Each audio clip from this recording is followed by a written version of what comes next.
تنقید اور تدریس میں کیا تعلق ہے، تو اس موضوع کو دیکھنے کی کئی سطحیں ہیں۔ اگر ہم آغاز کریں کہ تعلیم کا بنیادی مقصد کیا ہے، تو وہ کسی زمانے میں تو کہا جاتا تھا کہ اچھے تربیت یافتہ افراد پیدا کرنا، اور تربیت کا جو مفہوم ہوتا تھا وہ زیادہ اخلاقی ہوتا تھا کہ وہ سماج میں، اور اخلاقی کو اگر ہم آج دیکھیں وہ کس قسم کے اخلاقی طور پر تربیت یافتہ انسان پیدا کرنا چاہتے تھے، تو وہ زیادہ تر کنفارمسٹ ہوتے تھے کہ تاکہ جو سوسائٹی ہے اس میں ایک اسٹیبلٹی رہے، استحکام رہے، اور جو افراد ہیں اس کا مطلب کہیں ڈر تھا کہ اگر یہ اخلاقی تربیت نہ کی گئی تو یہ جو لوگ ہیں یہ خطرہ ہو سکتے ہیں۔ تو آپ دیکھیے گا کہ تمام وہ رجیمز جن پہ آمرانہ نظام کسی بھی شکل میں کسی بھی سطح پر مسلط ہوتا ہے، تو اس میں تعلیم کے مقصد پر سب سے زیادہ جو زور دیتا ہے وہ اخلاقی تربیت پر ہوتا ہے، اور اس کے پیچھے جو بنیادی یہی چیز ہوتی ہے کہ ہمیں ایسے دماغ چاہیے، نوجوان دماغ چاہیے جو سوال نہ کریں، جن کے ہاں اطاعت ان کے تجسس سے زیادہ ہو، اور ان کے اندر جو تجسس کا جذبہ ہے اس کو مسلسل سپریس کیا جائے، اور اس کی جگہ ایک اطاعت اور فرما برداری کا۔ آپ بھی اب دیکھیں بہت سے اساتذہ ہیں جب وہ طالب علموں کے بارے میں رائے دیتے ہیں تو سب سے پہلے دیتے ہیں کہ وہ بہت فرما بردار ہے، بہت مؤدب اور یہ سارا، اور اسی طالب علم کو اچھا سمجھا جاتا ہے، اسی کے لیے ترقی کے جو دروازے ہیں وہ کھولے جاتے ہیں اور کھلتے چلے جاتے ہیں۔ لیکن اب ہم نے دیکھا ہے کہ تعلیم، میں یہ نہیں کہہ رہا کہ اخلاقیات بری چیز ہے، یہ اس پہ اخلاقیات پہ میں نہیں کر رہا۔ اخلاقیات ایک بنیادی ایک چیز ہے جو انسان کو انسانی سطح پہ فائز کرتی ہے، اور انسانوں کے جو باہمی تعلقات ہیں ان کو۔ میرا صرف یہ ہے کہ جب تعلیم میں آپ اخلاقی تربیت کو اتنا زیادہ پرائرٹائز کرتے ہیں اور بنیادی ترجیح بناتے ہیں، تو اس کا نتیجہ کیا ہوتا ہے اور اس کے اسباب کیا ہیں؟ یعنی ساری کی ساری تعلیم جو ہے وہ اخلاقیات نہیں ہے، ہاں، اس کا ایک حصہ ہے۔ اخلاقیات ایک حصہ ہے، اور میں سمجھتا ہوں کہ اگر ہمیں اخلاقیات بھی پیدا کرنی ہے، تو اگر ہم تعلیم کا جو مقصد ہے جس پہ بھی میں کچھ بات کرنا چاہتا ہوں، وہ نئی بات نہیں ہے، بہت سے لوگوں نے اس پہ بات کی ہے، تو وہ اخلاقیات خود بخود پیدا ہو جاتی ہے۔ مثلا سب سے بڑا جو اہم ایک مقصد ہے تعلیم کا وہ ہے کہ جو چھپی ہوئی صلاحیتیں ہیں، جو پوٹینشل ہے، جو تخلیقی اور تنقیدی دونوں طرح کا، اس کو اجاگر کرنا اور اس کو نشو و نما کے لیے ایک فضا اور مواقع مہیا کرنا۔ اگر یہ ہو جائے کہ ہم کوئی بھی کسی بھی جو سبجیکٹ ہے،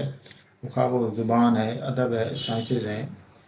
یا دوسرے جو مضامین ہیں، ان کی اگر تعلیم میں یہ بنیادی مقصد رکھیں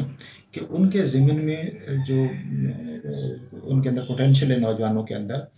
تخلیقی اور تنقیدی دونوں طرف، اس کو اجاگر کریں، تو خود بخود ان کی جو اخلاقی تربیت، یعنی اگر آپ سوچنے والے ذہن پیدا کر دیں، تو سوچنے والا ذہن صرف ایک جگہ تک محدود نہیں ہوتا، ایک نہیں ہوتا۔ اگر آپ ادب میں سوچنے والے ذہن واقعی ایک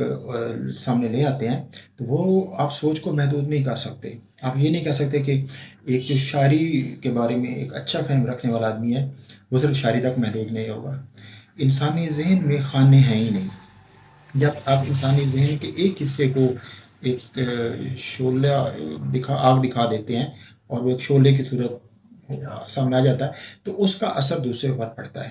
تو ایک جو سوچنے والا ذہن ہوتا ہے وہ تمام چیزوں پر سوچتا ہے، تو لہٰذا اخلاقیات کے بارے میں بھی وہ سوچتا ہے، انسانی تعلقات کے بارے میں سوچتا ہے، تو خود بخود وہ نتائج پہ پہنچ سکتا ہے۔ یعنی دوسرے لفظوں میں یہ جو انسانی دماغ ہے یا جو ذہن ہے، اس کی جو مختلف فیکلٹیز کو جگانا جو ہے وہ بنیادی طور پہ تعلیم کا کام ہے، اور جب جاگ جائیں گی تو اس میں اخلاقیات بھی آ جائے گا، اس میں سماجیات بھی آ جائیں گی، اور بنیادی تجسس بھی وہ جس کی آپ بات کر رہے ہیں۔ جی جی، تو اگر ہم بچوں کے اپنی تعلیم میں ان کے اندر جو فطری تجسس ہے اس کو سپریس کرنے کی بجائے اس کی نشو و نما کا باقاعدہ اہتمام کریں، اور اس کے نتیجے میں جتنے سوالات اس کے ذہن میں پیدا ہوتے ہیں، ان سوالات کا نہ صرف ان کو جوابات فراہم کرنے کے لیے ایک فضا دیں، کیونکہ میں یہ سمجھتا ہوں تجسس کا کوئی ایک اگر ہم کسی طالب علم کے ذہن میں سوال پیدا ہوتا ہے، اس کا اگر آپ اس کو بنا بنایا جواب دیتے ہیں اور ہر سال وہی جواب دیتے ہیں، تو یہ اس کے تجسس کی تسکین نہیں ہے۔ آپ کو مدد، ایک استاد جو ہوتا ہے وہ مدد کرتا ہے کہ اس کے ذہن، طالب علم کے ذہن میں جو پیدا ہونے والا سوال ہے وہ اس جواب تک کیسے پہنچے، اس میں مدد کرنی ہے۔ اور ہو سکتا ہے کہ جو چند سال پہلے جو بچے سوال لے کے آئے تھے ان کے جواب کچھ اور تھے، تو آج ان کے جواب کچھ اور ہوں. تو طالب علموں نے تو خود ان کے جواب تلاش کرنے ہیں، اور ان کی جو ذہنی نشو و نما ہے یا ذہنی پرداخت ہے وہ ہوتی اس وقت ہے کہ جب وہ تلاش کے عمل میں خود ایک فعال کردار ادا کریں. تو اب تدریس اور تنقید کا یہاں سے تعلق جو ہے وہ قائم ہو جاتا ہے کہ کوئی تدریس بغیر تنقید کے اس کا کوئی معنی ہے نہ مقصد ہے، کیونکہ اور یہ جڑا ہوا ہے تعلیم کے بنیادی مقصد کے ساتھ. تو لہٰذا لیکن بدقسمتی یہ ہے کہ ہمارے یہاں جو تدریس ہے وہ بنے بنائے خیالات، تصورات، اور پورا ہمارا جو نصاب سے لے کر جو تدریس کے تمام طریقے ہیں وہ یہ ہے کہ آپ ان کی یادداشت کو بناتے ہیں، ان کی یادداشت کا امتحان لیتے ہیں، ان کی جو باقی صلاحیتیں ہیں، جو تنقیدی اور تخلیقی صلاحیتیں ہیں، ان کو پنپنے ہی نہیں دیتے. تو یادداشت کا امتحان تو تعلیم نہیں ہے نا. یادداشت ایک اگر اس کی بنیاد رکھیں جس کو آپ رٹا کہتے ہیں یا محض چیزوں کی تکرار، تو اس سے تو رفتہ رفتہ دماغ کی ڈیتھ ہو جاتی ہے. تو اگر ہم یادداشت پہ رکھیں اپنی تدریس کو تو، لیکن اگر آپ تنقید پہ رکھیں گے، تنقید خود بخود، اچھا یہ عجیب بات ہے، اس پہ کم غور کیا گیا ہے کہ اگر جس چیز کو آپ بہت غور سے پڑھتے ہیں، سمجھتے ہیں، یہ سوال اٹھانے کے بعد جس علم تک پہنچتے ہیں، یادداشت اس کی خود بخود کام کرنے لگتی ہے. اگر آپ یادداشت اور تنقیدی صلاحیت کو الگ الگ رکھیں گے، صرف یادداشت پہ فوکس کریں گے،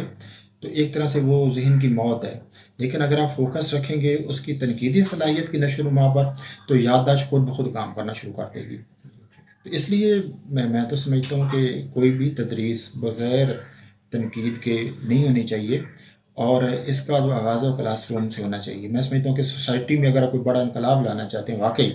تو اس انقلاب کا جو ایک محور ہے وہ کلاس روم ہے. کلاس روم میں ہونے والی جو تبدیلی ہے وہ بالآخر سماج میں ہونے والی جو بڑی تبدیلی ہے